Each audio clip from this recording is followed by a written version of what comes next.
সংস্কারের প্রশ্ন যেগুলো মৌলিক কাঠামোগত সাংবিধানিক, সেগুলো আসলে নির্বাচিত প্রতিনিধিরাই করতে হবে। সেই নির্বাচিত জনপ্রতিনিধিরা ছাড়া সংবিধান পরিবর্তন করা তো আসলে কঠিন। ফলে আমরা যেটা বারবার বলছি যে সংস্কারের ক্ষেত্রে যেভাবে ইতিমধ্যে ঐক্যমত কমিশন উদ্যোগ নিয়েছে,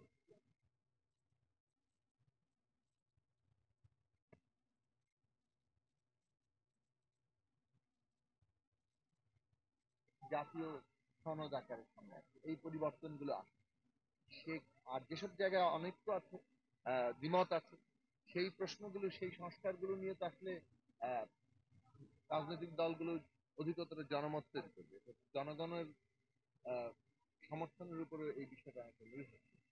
কাজেই এই দিক থেকে আমরা যতটুকু ঐক্যমত হতে পারছি, তার অনেকগুলো হয়তো নির্বাচনের আগেই অ্যাডমিনিস্ট্রেটিভ অর্ডার কিংবা নির্বাহী আদেশে সেটা করা সম্ভব। আর যেগুলো সংবিধানের পরিবর্তনের প্রশ্নটি অঙ্গীকার থাকবে এবং আগামী নির্বাচন যাতে জনগণের ম্যান্ডেট,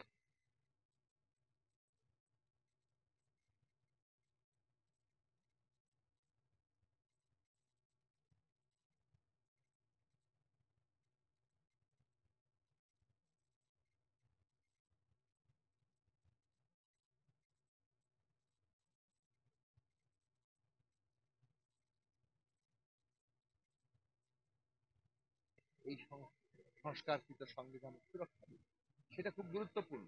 ফলে জনগণের ম্যান্ডেট নিয়ে আসলে সংস্কার কাজ সম্পন্ন করবে। যে সময় আছে এই সময়ের মধ্যে ঐক্যমত তৈরি হওয়া সম্ভব, এবং এই ঐক্যমতের যে অংশগুলো আহ, নির্বাহী আদেশে বাস্তবায়ন করা দরকার, সেগুলো নির্বাহী আদেশে বাস্তবায়ন হয়ে যাবে।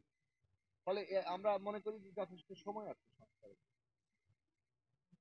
Thank you. ভিডিও করতে ভাই? ইতিহাস তো একটা